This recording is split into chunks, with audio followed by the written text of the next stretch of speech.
There once was a human shield, in struggle she was steeled. She was always wise to Bush's lies, she'd always organise the guys. If enemies attack, in Palestine or Iraq, in peace she stood with a sisterhood and keeps on coming back. Oh, you can't scare me 'cause I'm a woman and war's inhuman, I'm telling you, man. And I know just what to do, man, 'cause I'm a woman, I'm a human shield. Carl now has just 2 weeks to raise more than £500 for his flight to the Gulf, undoubtedly the oldest person making the ultimate anti-war protest. Well, I'm going to die anyway, come on.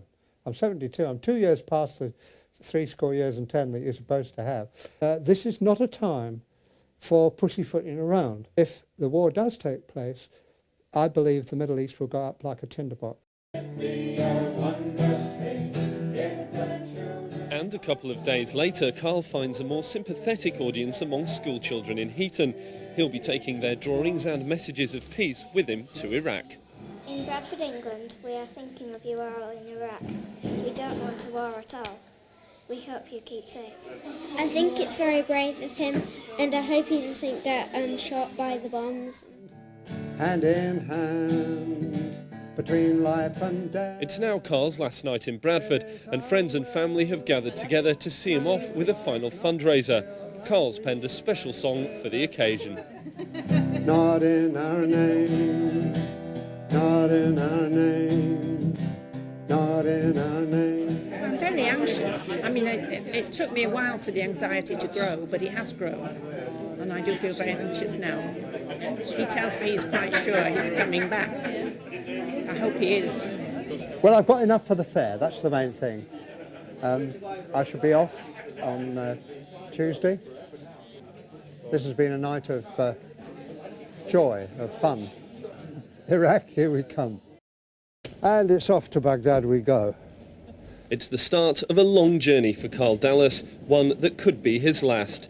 The 72-year-old is leaving Leeds on the first leg of his journey to Iraq, where he'll be making the ultimate anti-war protest, acting as a human shield.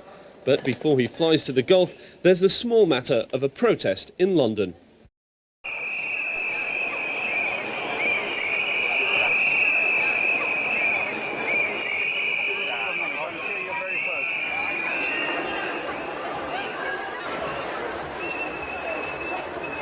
Well, we're in Cambridge Circus now, and you can see all the banners. And the wonderful thing is all the homemade banners. People have put together their own slogans.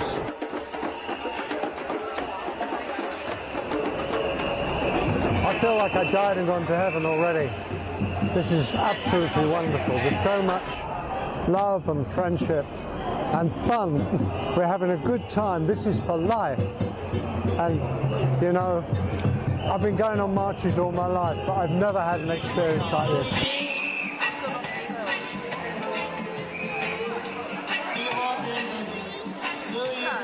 I was moved to tears at one stage.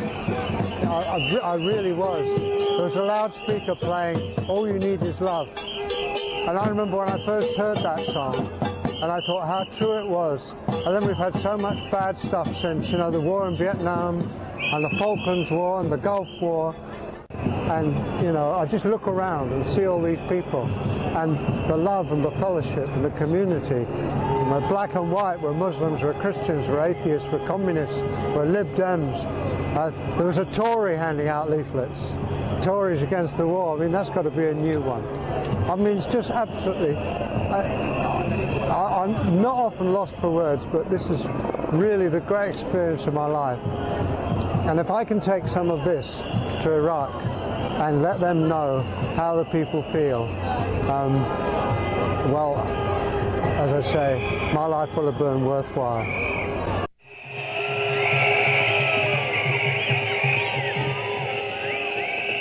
The biggest demonstration in British history, and Carl is right in the middle of it. Come on! Inevitably, his guitar makes an appearance. No, no, not in my name, not in my name. No, no, no. And amongst those bopping along are the thousands from our region. Mr. Shahid Ali. I'm from Huddersfield. It's great to see that people from different cultures, from different religious backgrounds, from different countries getting together for one common cause, and that's peace. I'm here with a group of students that are from over 30 different countries from Bradford, and we're all uniting together. It's to sort of do what we can to stop the war. I think Hampton Bridge is empty at the moment. I don't think there's anybody there at all. They're all here. Carl's been working at the Human Shield office in London for the past 2 days and has already made lots of new friends who provide him with backup whilst he's in Iraq. He's certainly energetic for his age, marching solidly for nearly 6 hours. At times it seems he's running on just emotion. I was in tears, you know. We went past there, people had a loudspeaker, and it was playing All You Need Is Love. And that is so true. It's already getting dark when Carl finally finishes the march at Hyde Park. And although he's jubilant, he faces one final trial. It's time to say his last goodbyes to his wife Gloria.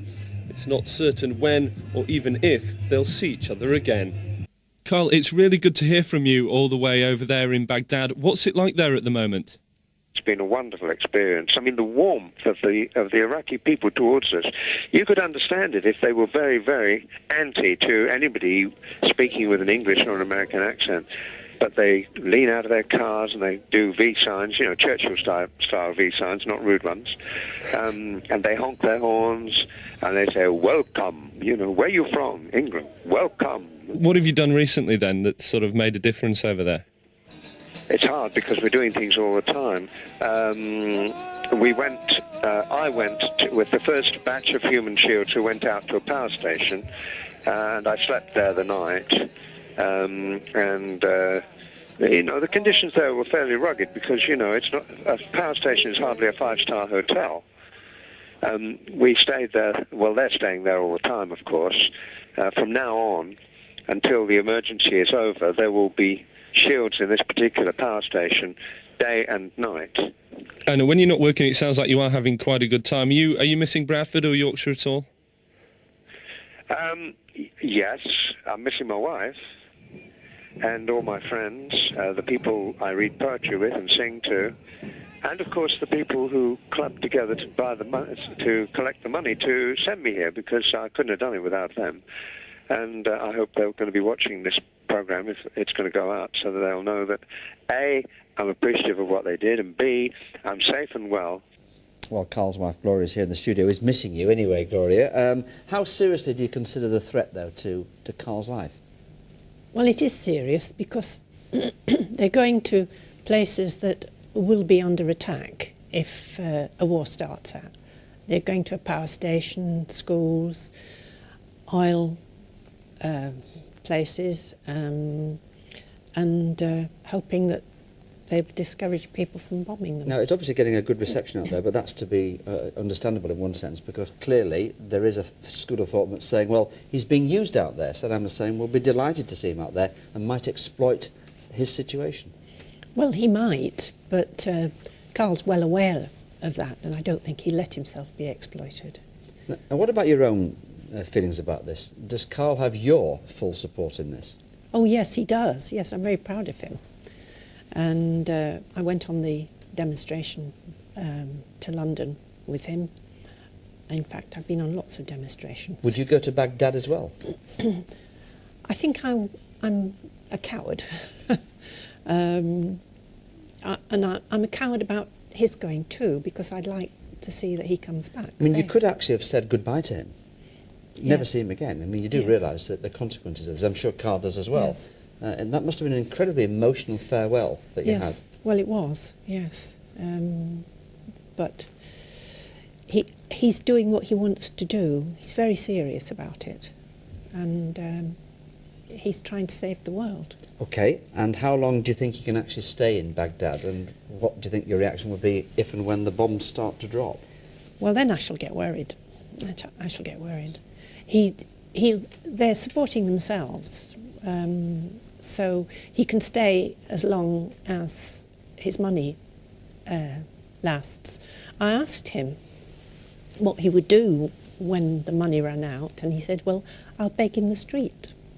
He's very very intent on staying and doing what he can.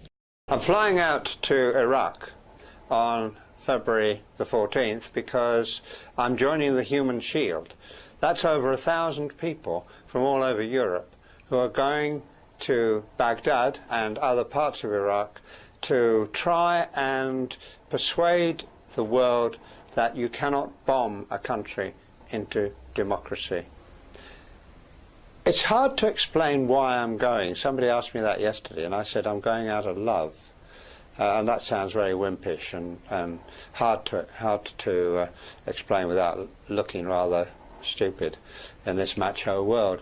But to be perfectly honest, that's the best explanation I can give. I have no idea where I'm going to stay. I've been asked to bring a tent along. The temperature in Baghdad at the moment is about 60 degrees Fahrenheit, so it shouldn't be too cold at night. My wife is very supportive. She hasn't said a word about how worried she is, but I'm sure she is. My daughter, who lives in London, I rang her and said I'm going to Iraq, and she said I wish you wouldn't. But she said I know why you're going. It is going to be dangerous. But you see, I lived through the Blitz in the war. I was nearly killed by a German flying bomb. I know what it's like to be under bomb attack, although the amount of heavy artillery from the skies which is being fired at people is considerably more than was fired at London. My husband is a long-time peace campaigner. He's in Iraq now with 20 human shields at the Al-Dora oil refinery. Mm-hmm. I have the coordinates for the place where he is. Would you let him be bombed there? Look, we will do all we can to avoid casualties if war begins, but I can't take the decision on that basis. And I hope you would ask him, even now, to leave and not put himself at risk in that way. Look, I appreciate Iraqis don't have that choice, but that is one reason why it is important to make sure, if we have to do this, that we try and give the people of Iraq a better future. How do you feel about that, Gloria Dallas? What the Prime Minister is saying is that, unfortunately, your husband will die. Well, I'm not saying that, but I'm saying, what I am saying is, no, I'm not saying that. What I am saying is that I think it is dangerous for him to be there, and he should leave, because I can't, you must understand, I couldn't have the decision forced upon me to do this or not as a result of people taking that action. It's dangerous for him to be there. It's also dangerous for the Iraqis to be there. They will die just the same as he would. Well, let's just look at Iraq for a moment. Thousands of people die every year, and I think someone mentioned sanctions a short time ago, and I'd just like to deal with that, if I might. I agree sanctions are onerous on the country, although, in fact, as a result of the changes that we made a few years ago to that the sanctions regime, actually they're allowed to sell as much oil as they want for food and for medicine for people. But he doesn't operate the thing in a way that allows his people to get that food and medicine. Your final response from you, Gloria? Well, I just can't see that it's justified. There is no reason why we should attack a country which is not attacking us. Well, except in circumstances where they're developing these weapons and the international community have told them. They are poor. They haven't got the money to develop it. This has been the story of just one of the many hundreds of human shields who went to Iraq in a failed attempt to stop the war. None of the places we protected were bombed, though all suffered during the first Gulf War. I came out just before the bombing to try and counter the lies being told about us in the media. I salute those who stayed to help in the hospitals through the bombing. Donna, who drove an ambulance through the American phosphorus attacks on Fallujah. Uzma, who confronted an American tank which killed Reuters workers and stayed on to run a safe house for orphaned Baghdad kids. American shields who faced persecution when they went home. I dedicate it humbly to the memory of Tom Hurndall, who left Iraq for Palestine, where he was shot and killed by an Israeli sniper in Gaza on April the 11th, 2003.